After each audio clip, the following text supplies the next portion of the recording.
बिस्मिल्लाहिर्रहमानिर्रहीम। Dear student, अस्सलामु अलैकुम। लेक्चर नंबर 15, कोर्स टाइटल है differential equation, power series and Laplace transform. Course code है जी MAT 102। आज टॉपिक जो आज हम स्टडी करेंगे वो है मेथड ऑफ अनडिटरमिन्ड कोफिशिएंट्स। तो मेथड ऑफ अनडिटरमिन्ड कोफिशिएंट हम कब इस्तेमाल करते हैं और क्यों इस्तेमाल करते हैं? देखिए, इससे पहले हमने solution of higher order differential equation की बात की थी कि जब डेरिवेटिव टू सेकंड ऑर्डर हो डिफरेंशियल इक्वेशन या थर्ड ऑर्डर हो या इससे हायर ऑर्डर की डिफरेंशियल इक्वेशन हो, लेकिन जो हमने प्रीवियस बात की है उसके अंदर किसी भी ऑर्डर की डिफरेंशियल इक्वेशन थी लेकिन वो जीरो के इक्वल थी। यहां पर तो स्टूडेंट बात कर रहे थे कि इससे पहले हम जितनी भी हायर ऑर्डर डिफरेंशियल इक्वेशन की बात की वो सारी की सारी होमोजीनियस थी, मतलब जीरो की इक्वल थी। लेकिन जो हम अब बात करेंगे इसके अंदर जो डिफरेंशियल इक्वेशन होगी वो ज़ीरो के इक्वल नहीं होगी बल्कि किसी फंक्शन के इक्वल होगी। तो मेथड ऑफ अनडिटरमिन्ड कोफिशिएंट हम इसीलिए इस्तेमाल करते हैं कि जब हमारे पास जो डिफरेंशियल इक्वेशन हो वो नॉन होमोजीनियस आ जाए। तो उसके सॉल्यूशन फाइंड करने के लिए 3 स्टेप लेते हैं हम। वो स्टेप क्या होते हैं? सबसे पहले हम लेफ्ट हैंड साइड को लेकर इसको ज़ीरो के इक्वल पुट करते हैं। स्टेप 2 के अंदर हम जो राइट हैंड साइड होती है उसे किसी फंक्शन के इक्वल सपोज करते हैं और उस फंक्शन की वैल्यू फाइंड कर लेते हैं। थर्ड पर हम इसका जनरल सॉल्यूशन फाइंड करने के लिए हम कंप्लीमेंट्री सॉल्यूशन को और पर्टिकुलर सॉल्यूशन को हम ऐड कर देते हैं। तो हम इसको देखते हैं मेथड ऑफ अनडिटरमिन्ड कोफिशिएंट को। The first of two ways we shall consider for obtaining a particular solution yp for a non-homogeneous linear differential equation is called the method of undetermined coefficient। सबसे पहले इसमें क्या करेंगे हम? सबसे पहले इसकी लेफ्ट हैंड साइड लेंगे और वो लेफ्ट हैंड साइड को हम ज़ीरो के इक्वल पुट करेंगे, हम उसका सॉल्यूशन फाइंड कर लेंगे। जो लेफ्ट हैंड साइड का सॉल्यूशन होगा वो कंप्लीमेंट्री सॉल्यूशन होगा। इसके बाद हम उसकी राइट हैंड साइड लेंगे, उसकी राइट हैंड साइड का सॉल्यूशन पर्टिकुलर सॉल्यूशन होगा, हम वो फाइंड कर लेंगे। या इसके लिए हम कौन सा मेथड इस्तेमाल करते हैं? Method of undetermined coefficient. The underlying idea behind this method is a conjecture about the form of yp। यहाँ पर इस आइडिया में हम क्या करते हैं? इस मेथड में हम yp का कंजेक्चर जो होता है उसको हम देखते हैं कि उसको किस तरह से गैस किया जाए, मतलब yp जो हमने फंक्शन सपोज करना है वो कैसे सपोज किया जाए। ठीक है, that is motivated by the kinds of function that make up the input function g of x। हम इसके लिए g ऑफ x जो इनपुट फंक्शन है वो सपोज कर देते हैं। वो हम कैसे सपोज करते हैं वो हम गैस करते हैं। इसके लिए मैं मुकम्मल टेबल आगे जाकर आपके साथ डिस्कस करता हूँ। The general method is limited to linear differential equation such as. तो मैंने कहा जो ये मेथड जो अप्लाई करेंगे हम, मेथड ऑफ अनडिटरमिन्ड कोफिशिएंट, ये लीनियर मेथड होगा। इसके अंदर जो भी कोफिशिएंट होंगे ये an-1, a1, a0 ये सारे के सारे कांस्टेंट होंगे, कांस्टेंट कोफिशिएंट होंगे। ठीक है, तो इसको मैंने कहा the general method is limited to linear differential equation such है। ये मेथड इस तरीके की डिफरेंशियल इक्वेशन जो कि हमने इक्वेशन नंबर 1 में दिखाई है, इसी तरीके की लीनियर डिफरेंशियल इक्वेशन को सॉल्व करने के लिए मददगार होता है। यहाँ पर मैंने बता दी है नंबर 1 के अंदर जो यहाँ पर ai's हैं, मतलब an-1, a1, a0 ये सारे के सारे कांस्टेंट हैं। और g ऑफ x क्या है? मैंने कहा g ऑफ x ये कोई कांस्टेंट नंबर हो सकता है, g ऑफ x जो है ये कोई पॉलिनॉमियल फंक्शन हो सकता है, g ऑफ x जो है ये कोई एक्सपोनेंशियल फंक्शन इस तरीके का हो सकता है, g ऑफ x जो है ये ट्रिग्नोमेट्रिक फंक्शन हो सकते हैं, ये साइन हो सकता है, ये कोसाइन हो सकता है, ये साइन और कोसाइन मिक्स हो सकते हैं, ये इस तरीके का फंक्शन भी हो सकता है, साइन बीटा एक्स और sine cos, sine beta x और कॉस बीटा एक्स। या ये जी ऑफ एक्स फंक्शन हो सकता है finite sum and product of this function. ये इन फंक्शन का जो ऊपर मैंने इनकी बात की, ये इनका सम भी हो सकता है, प्रोडक्ट भी हो सकता है। तो मैंने कहा इसको सॉल्व करते हुए हम वही दो तरीकाकार अपनाएंगे।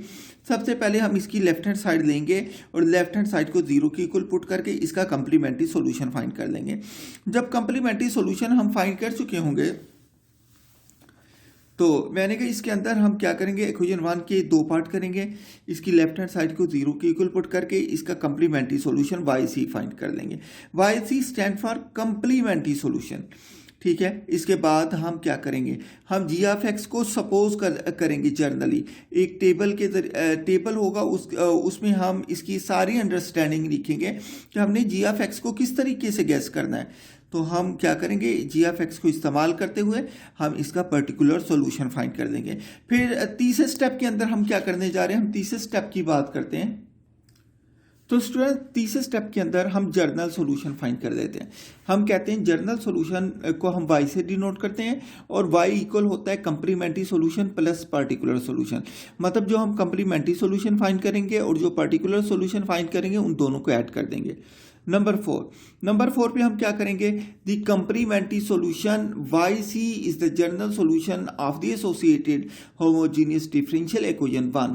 दैट इज, मैंने कहा अगर डिफरेंशियल इक्वेशन पहले ही होमोजीनियस हो, मतलब जीरो के इक्वल हो, तो फिर हमें पर्टिकुलर सॉल्यूशन फाइंड करने की जरूरत नहीं होती। जो हम कंप्लीमेंट्री सॉल्यूशन निकालते हैं वही उसका जनरल सॉल्यूशन होता है, ठीक है जी। अब हम यहाँ पर टेबल स्टडी करेंगे। टेबल के अंदर कि जी ऑफ एक्स किस तरीके का होगा तो हम फंक्शन क्या एस्यूम करेंगे, ठीक है। हम देखेंगे कि जो जी ऑफ एक्स की बात करते हैं, जब भी हम जी एक्स की बात करते हैं इसका मतलब हम उस फंक्शन की बात करते हैं जो उसकी राइट हैंड साइड पर है, ठीक है। मैंने कहा अगर जी ऑफ एक्स हमारे पास कोई कांस्टेंट फंक्शन आ जाए तो जो हम वाई पी सपोज करेंगे उसको ए सपोज करेंगे। ए मीन मतलब कोई कांस्टेंट, जर्नल कांस्टेंट। ये वन जो है ये स्पेसिफिक कांस्टेंट है, ये जर्नल कांस्टेंट है ए। लेकिन अगर हमारे पास जी ऑफ एक्स कोई लीनियर इक्वेशन आ जाए तो हम जर्नल लीनियर इक्वेशन ले लेंगे, ए एक्स प्लस बी ले लेंगे। अगर हमारे पास जो जी ऑफ एक्स है वो किसी भी किस्म की क्वाड्रेटिक इक्वेशन आ जाए, बेशक ये 3x² - 2 की बजाय सिर्फ x² भी आ जाए या कुछ भी आ जाए, तब भी हम इसकी ये journal quadratic equation ax² + bx + c इस्तेमाल करेंगे।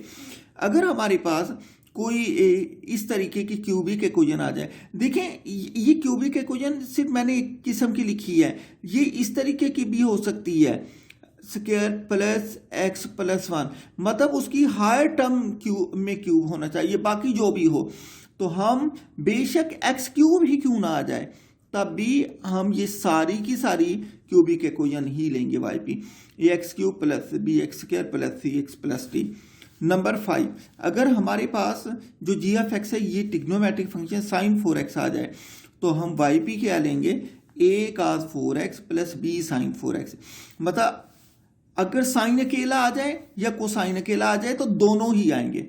यहाँ sin 4x था तो याद रखें यहाँ भी एंगल में 4x ही आएगा, cos भी आएगा, साइन भी आएगा। जब अकेला cos आ जाए, cos 5x आ गया, तो इस केस के अंदर भी जो a cos 5x plus b sin 5x, मतलब साइन अकेला आ जाए या cos अकेला आ जाए, फार्मूला वही आना है, a cos + b sin, a cos + b sin। जो यहाँ पर एंगल में होगा वो यहाँ पर इनके एंगल में होगा। यहाँ 4x है तो यहाँ 4x, ये 5x है तो यहाँ पर 5x आ जाएगा। अब हम बात करते हैं एक्सपोनेंशियल की। अब हमारे पास फंक्शन एक्सपोनेंशियल आ गया है, तो जो हम yp लेंगे वो हम लेंगे a × e⁻⁴। एक्सपोनेंशियल की जो पावर यहाँ होगी वही कांस्टेंट के साथ एक्सपोनेंशियल की पावर यहाँ होगी, ठीक है। अगर हमारे पास कोई लीनियर फंक्शन के साथ एक्सपोनेंशियल मल्टीप्लाई हो रहा हो तो जब भी लीनियर आएगा वही ax + b, जब भी क्वाड्रेटिक आएगा ax² + bx + c। तो इस लीनियर टर्म की जगह पर ax + b × e⁻⁵x ये आ जाएगा 5x। तो अगर यहाँ पर x² e⁻⁵x आ जाए, ये x² आ गया, तो हम इस x², मैंने कहा जब भी आएगा सारे का सारा क्वाड्रेटिक इक्वेशन आएगी, तो मैंने इसके लिए क्या ले लिया, ax² + bx + c e⁻⁵x।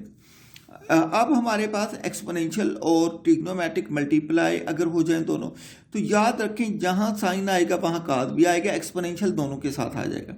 इसका फैसला ये ट्रिग्नोमेट्रिक फंक्शन कर देता है कि इसने आना है, जहां भी साइन आया काज भी आएगा, जहां काज आया साइन भी आएगा। तो यहां पर मैंने ए कांस्टेंट लिखा, e3 मल्टीप्लाई हो रहा है तो e3x वैसे लिखा, इसके साथ काज 4x आ गया, एंगल वही जो यहाँ है, plus b e3x sign 4x। ठीक है, मतलब काज भी आएगा तो साइन भी आएगा, एक्सपोनेंशियल हर एक के साथ आ गया। अब हमने देखा नेक्स्ट जो है क्वाड्रेटिक इक्वेशन मल्टीप्लाई हो रही है ट्रिग्नोमेट्रिक फंक्शन के साथ, तो क्वाड्रेटिक की जगह वही आएगा ax² plus bx plus c। Quadratic की जगह मैंने ax² plus bx plus c लिखा, जहां पर साइन आएगा काज भी आएगा। पहले मैंने काज के साथ लिख दिया, फिर quadratic factor ax² plus fx plus g, फिर साइन 4x। ठीक है, तो सिमिलरली अगर लीनियर फैक्टर भी मल्टीप्लाई हो, एक्सपोनेंशियल फैक्टर भी मल्टीप्लाई हो और कॉज भी आ जाए, कॉज आया तो इसका मतलब साइन भी आएगा, x की पावर 1 है तो इसका मतलब लीनियर फैक्टर आ जाएगा। तो x की जगह ax प्लस b e3x वैसे, cos 4x वैसे, प्लस साइन भी आएगा, और यही टर्मिंग के साथ इसके कांस्टेंट बदल दी, कांस्टेंट रिपीट नहीं होंगे कभी भी। ये cx प्लस c ये लीनियर फैक्टर, एक्सपोनेंशियल e3x वैसे का वैसे, साइन 4x वैसे का वैसे। स्टूडेंट ये टेबल है जिसकी अंडरस्टैंडिंग आपको अगर हो गई, मैंने पूरा समझाने की आपको अच्छे तरीके से कोशिश की, अगर इसकी अंडरस्टैंडिंग हो गई तो क्वेश्चन जो है करने मुश्किल नहीं है। ठीक है, टेक्निक इसकी बिल्कुल आसान है, मतलब जब भी 1 आएगा इधर कांस्टेंट जर्नल ए आ जाएगा, x की पावर 1 है तो ax प्लस b आ गया, x की पावर स्क्वायर है, बेशक एक टर्म है, 2 है, 3 है, ax² plus bx plus c आ गया। अगर क्यूबिक इक्वेशन आ गई, बेशक अकेला x³ आ गया तो क्या आएगा, ax³ plus bx² plus cx plus d आ गया। अगर ट्रिग्नोमेट्रिक फंक्शन है काज भी आएगा साइन भी आएगा, इधर ट्रिग्नोमेट्रिक फंक्शन है काज भी आएगा साइन भी आएगा, एक्सपोनेंशियल है तो कांस्टेंट के साथ अकेला आ जाएगा, एक्सपोनेंशियल लीनियर के साथ है तो लीनियर फैक्टर आएगा इनटू एक्सपोनेंशियल आएगा, अगर क्वाड्रेटिक फैक्टर है इनटू एक्सपोनेंशियल है क्वाड्रेटिक इक्वेशन आएगी और एक्सपोनेंशियल भी आ जाएगा। लेकिन अगर एक्सपोनेंशियल भी है साइन भी है तो मतलब एक्सपोनेंशियल ने साइन के साथ भी आना है काज के साथ भी आना है, और साथ कांस्टेंट, कांस्टेंट है एक्सपोनेंशियल है काज आ गया, प्लस कांस्टेंट है एक्सपोनेंशियल है साइन आ गया। बात क्लियर हो गई जी। इसके बाद 5x² साइन 4x आ गया, ये 5x² ax² plus bx plus c, यहाँ पर क्या हो जाएगा cos 4x हो जाएगा, plus ex² plus fx plus g sine 4x आ गया।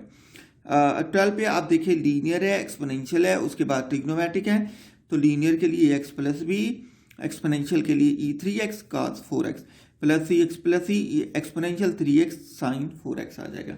ये मैंने टेबल को रिवाइज कर दिया, इसको अच्छे तरीके से देख लें। ये सारे का सारा जो है टॉपिक ही इसी पर वो बेस करता है। क्वेश्चन नंबर 1 है, find the general solution of the given differential equation y double prime plus 4y prime minus 2y is equal to 2x² minus 3x plus 6 by using undetermined coefficient method. तो इसको हमने solve करना है। हम देखते हैं question number इसमें सबसे पहले हम इस इक्वेशन को इक्वेशन नंबर 1 का नाम दे देते हैं। सबसे पहले हमने इसका कंप्लीमेंट्री सॉल्यूशन फाइंड करना है। कंप्लीमेंट्री सॉल्यूशन फाइंड करने के लिए मैं उसकी लेफ्ट हैंड साइड को 0 की इक्वल पुट कर दूंगा। उसके बाद हम देखेंगे y is equal to e⁻mx, यहाँ पर सेकंड ऑर्डर डेरिवेटिव है तो हम इसका फर्स्ट डेरिवेटिव भी लेंगे और सेकंड डेरिवेटिव भी लेंगे। इसकी वैल्यू y डबल प्राइम की वैल्यू क्या होगी, m² e⁻mx प्लस 4 वैसे का वैसे आ जाएगा, y प्राइम की इसके बराबर हो गया m e⁻mx। इसके बाद -2 वैसे का वैसे y की जगह क्या आ जाएगा e⁻mx। तो हमने इसमें से इस सब में से e⁻mx कॉमन निकाल लिया। मैंने कहा इन दोनों टर्म का प्रोडक्ट 0 के इक्वल है, इसका मतलब या तो फर्स्ट टर्म 0 की इक्वल है या सेकंड 0 की इक्वल है। मैंने कहा e⁻mx ये तो 0 हो ही नहीं सकता, इसका मतलब m² plus 4m -2 is equal to 0, ये 0 की इक्वल है। तो हम इसका सॉल्यूशन निकालते हैं। हाँ, ये क्योंकि ये क्वाड्रेटिक इक्वेशन बन गई है तो मैंने क्वाड्रेटिक फार्मूला लिखा, यहाँ पर A1 है, B4 है और C-2 है। मैंने इसकी वैल्यूज़ पुट कर दी हैं। जब मैंने वैल्यूज़ पुट की हैं तो यहाँ पर मेरे पास दो रूट आ गए, एक को मैंने M1 का नाम दे दिया, दूसरे को मैंने M2 का नाम दे दिया। तो इसकी वैल्यू पुट करते हैं, हम फार्मूला लिखते हैं, फिर उसमें M1 M2 की वैल्यू पुट कर देते हैं। तो स्टूडेंट देखें, मैंने इसमें फार्मूला लिखा है y c is equal to, क्योंकि रूट जो है वो रियल भी हैं और अनइक्वल भी हैं। तो इसका फार्मूला जो मैंने बताया था C1 e raise to power mx plus C2 e raise to power m2x। तो मैंने यहाँ पर m1 की वैल्यू पुट कर दी है, माइनस कॉमन ले लिए, यहाँ पर x वैसे का वैसे रहा, और यहाँ पर मैंने m2 की वैल्यू पुट कर दी है, x वैसे का वैसे रहा। ये हमारे पास आ गया कंप्लीमेंट्री सोल्यूशन। तो स्टूडेंट अब हम जो फाइंड करने जा रहे हैं वो फाइंड करने जा रहे हैं yp। मैंने देखा yp फाइंड करने के लिए मैंने दूसरी साइड पर देखा, इसकी राइट हैंड साइड देखी, राइट हैंड साइड पर क्वाड्रेटिक इक्वेशन बन रही है। तो इसका मतलब मैंने जो इसके लिए फार्मूला लेना है वो क्वाड्रेटिक इक्वेशन ही लेनी, e² plus bx plus c लेना है। तो यहाँ पर देखें मैंने क्या किया, मैंने यहाँ पर yp को सपोज कर दिया ax² plus bx plus c। मुझे क्योंकि इसके दो डेरिवेटिव चाहिए तो मैंने इसका एक डेरिवेटिव लिया, ये 2ax प्लस b हो गया, इसके सेकंड डेरिवेटिव लिया p double prime is equal to 2a हो गया। अब मैं इन तीनों इक्वेशन को इक्वेशन नंबर 1 के अंदर पुट करता हूँ। इक्वेशन नंबर 1 आपको पता है मेरे पास क्या थी, इक्वेशन नंबर 1 मेरे पास थी y double prime plus 4y prime minus 2y is equal to 2x² minus 3x plus 6। मैंने y डबल प्राइम की वैल्यू 2p पुट की है और y प्राइम की वैल्यू जो है वो मैंने ये वाली पुट की है 2ax। ये मैंने y डबल प्राइम की वैल्यू पुट की है ये वाली, ये मैंने यहाँ पर 4 वैसे का वैसे रहा, ये मैंने y प्राइम की वैल्यू पुट की है, माइनस 2 वैसे का वैसे ये मैंने y की वैल्यू पुट की है। That is equal to 2x² that is equal to 2x² minus 3x plus 6। इसके बाद मैंने स्टूडेंट क्या किया, मैंने जो मल्टीप्लाई होते हैं इनको मल्टीप्लाई कर दिया। इसके बाद मैंने x² की पावर अलग कर दी, x की पावर अलग कर दी और कांस्टेंट को मैंने अलग कर दिया। ये अलग करने के बाद मैंने कंपेयरिंग दी कोफिशिएंट कर दिया। मैंने कहा x² का जो कोफिशिएंट है ये यहाँ पर x² के कोफिशिएंट 2 के बराबर, यहाँ पर x का कोफिशिएंट ये है, x का कोफिशिएंट इधर x के कोफिशिएंट -3 के बराबर, ये मेरे पास -3 के बराबर हो गई। यहाँ पर मैंने देखा ये जो कांस्टेंट है 2a plus 4b minus 2c, ये कांस्टेंट c के इसके बराबर आ गया। तो आप देखें a इज इक्वल टू -1 आ गया। यहाँ पर मैं e is equal to -1 put करता हूँ इसके अंदर, तो ये 8 into -1 minus 2b is equal to -3 आ गया। बात क्लियर हो गई। यहाँ पर देखें मैंने यहाँ से b की वैल्यू जो फाइंड की है ये -5/2 फाइंड कर दी है।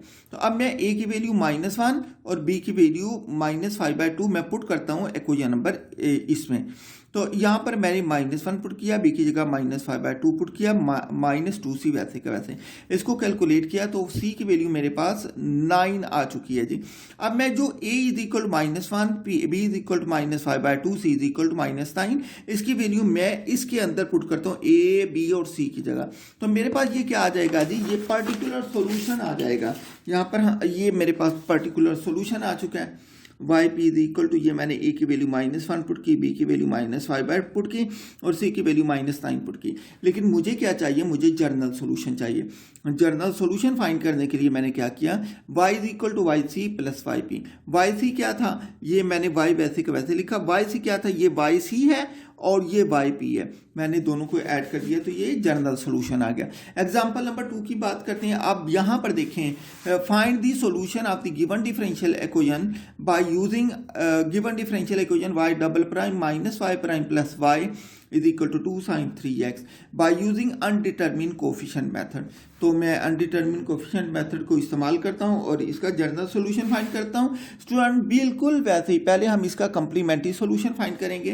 कंप्लीमेंट्री सॉल्यूशन फाइंड करने के लिए मैंने इसकी लेफ्ट हैंड साइड को 0 के इक्वल पुट किया, इसमें मैंने लेट कर दिया y is equal to e raise to power mx, y prime is equal to m into e raise to power mx and y double prime is equal to m² e raised to power mx.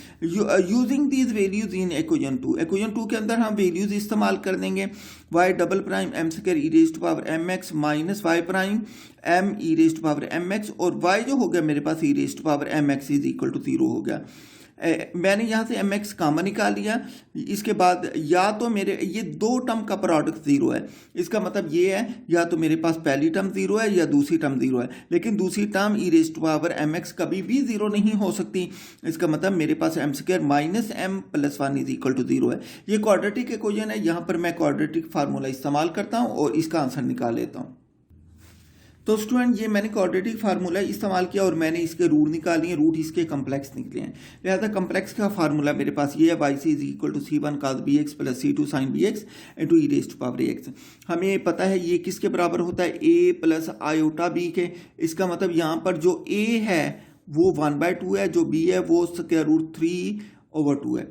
तो मैंने ये b की value square root 3/2 लिखी, x वैसे का वैसे, b की value square root 3/2, x वैसे का वैसे, a की value e raise to power 1/2x आ गया। अब स्टेप 2 के अंदर हम इसका पर्टिकुलर सॉल्यूशन फाइंड करते हैं। मैंने देखा कि इस इक्वेशन के राइट साइड पर क्या था, इस इक्वेशन के राइट साइड पर मेरे पास जो था वो ट्रिग्नोमेट्रिक फंक्शन है, 2 साइन 3x है। मैंने कहा जहाँ पर साइन आएगा, फार्मूला हमें टेबल ये बताता है जहाँ पर साइन 3x आ जाए या साइन 4x आ जाए वहाँ पर काज भी आता है, साइन भी आता है। तो इसी रूल को मैं इस्तेमाल करते हुए हमने देखा यहाँ पर कि ये मैंने वाई पी जो सपोज किया है, ये मैंने सपोज किया y p is equal to a cos 3x plus b sin 3x। तो इसका मैंने डेरिवेटिव लिया, minus 3a sin 3x plus 3b cos 3x आ गया। मैंने इसका अगेन डेरिवेटिव लिया, double derivative, that is equal to minus 9a cos 3x minus 9b sin 3x। इन वैल्यूज़ को 4, 5 और 6 को मैं इस्तेमाल करता हूँ इक्वेशन नंबर 1 में। इक्वेशन नंबर 1 में जब मैंने इस्तेमाल किया तो आप देखें ये मेरे पास आ जाता है। ये मैंने y डबल प्राइम की वैल्यू डाली, ये माइनस इंटू ये y प्राइम की वैल्यू डाली, ये मेरे पास y है। मैंने इसको कैलकुलेट किया है, इसको अंदर मैंने ये माइनस को अंदर मल्टीप्लाई कर दिया है और इसको सिंप्लीफाई कर दिया है। इसके बाद मैंने काज वाली टर्म अलग कर दी है और साइन वाली टर्म मैंने अलग कर दी है। ठीक है, तो दोनों टर्म मैंने जब बराबर कर दी तो इसके बाद मैंने कंपेयरिंग दी कोफिशिएंट कर दिए। कंपेयरिंग दी कोफिशिएंट में जो काज का कोफिशिएंट है -8a -3b, क्योंकि राइट हैंड साइड पर काज मौजूद नहीं है तो इसका मतलब काज वहाँ है, लेकिन काज का जो कोफिशिएंट है वो 0 है। काज का कोफिशिएंट 0 है, इसका मतलब ये किसके बराबर आ गए, 0 के बराबर। इसके बाद साइन का कोफिशिएंट क्या है, -8b + 3 है। दूसरी तरफ साइन का कोफिशिएंट क्या है, 2। मैंने इनको सिंप्लीफाई कर दिया। यहाँ से मैंने a की वैल्यू निकाली है, a की वैल्यू निकालने के बाद मैंने इसमें पुट कर दिया। यहाँ मैंने a की वैल्यू पुट किया, -8b वैसे का वैसे प्लस 3 वैसे का वैसे, a की वैल्यू -3/8b आ गया, दैट इज इक्वल टू 2। मैंने यहाँ से b की वैल्यू जो निकाली है दैट इज इक्वल टू -16/73। मैंने b की वैल्यू -16/73 यहाँ पर पुट कर दिया। Put b is equal to -16/73, a is equal to -3/8 वैसे, b की वैल्यू -16/73 आ गया। ये दोनों सिंप्लीफाई हो गए, a इज इक्वल टू 6/73 आ जाएगा। अब देखिए मैं इसमें पुट करता हूँ, put a is equal to 16/73 and b is equal to -16/73 in equation 8। तो इक्वेशन 8 के अंदर मैं पुट कर देता हूँ। इक्वेशन 8 आपको पता है, इसके अंदर इक्वेशन 4 के अंदर मैं इसको पुट कर देता हूँ। मेरे पास जो वैल्यू थी a और b की वैल्यू आ गई क्या, ये देखिए इक्वेशन मेरे पास ये कौन सी थी, मेरे पास a की जगह मैं यहाँ पर पुट कर रहा हूँ 6/73, यहाँ पर b की जगह पुट कर रहा हूँ -16/73। ठीक है, तो आप देखिए ये मेरे पास जो yp आ गया, yp मेरे पास आ गया 6/73 का bx -16/73 साइन 3x। ये पर्टिकुलर सोल्यूशन आ गया। हमें क्या चाहिए, जनरल सोल्यूशन चाहिए। तो जनरल सोल्यूशन के लिए हम कंप्लीमेंट्री सोल्यूशन को और पर्टिकुलर सोल्यूशन को ऐड कर देते हैं। तो ये हमारे पास ये कंप्लीमेंट्री सोल्यूशन है, ये पर्टिकुलर सोल्यूशन है। ठीक है स्टूडेंट, ये जो है ये मैंने 8 क्वेश्चन दिए हैं। तो इसमें आप जो yp लेंगे, इसमें yp a ले लेंगे कांस्टेंट, इसके लिए भी yp जो है वो a लेके सॉल्व करेंगे। इसके लिए जो yp लेंगे yp वो आप वही लेंगे ax + b ले लेंगे। तो स्टूडेंट कंप्लीमेंट्री सोल्यूशन तो आपको निकालना आता है, पर्टिकुलर सोल्यूशन की नेक्स्ट हम सिर्फ बात किया करेंगे और उसके बाद कंप्लीमेंट्री आप निकाल के पर्टिकुलर सोल्यूशन को उसके अंदर ऐड कर दिया करेंगे। ठीक है, ये क्वेश्चन आपने खुद करने हैं। ठीक है, इसके अंदर क्वाड्रेटिक इक्वेशन लेंगे, इसमें भी yp क्वाड्रेटिक इक्वेशन, इसमें yp जो है वो a cos 2x + b sin 2x आ जाएगा। ठीक है, तो इसमें भी कांस्टेंट आ जाएगा। थैंक यू, अल्लाह हाफिज़।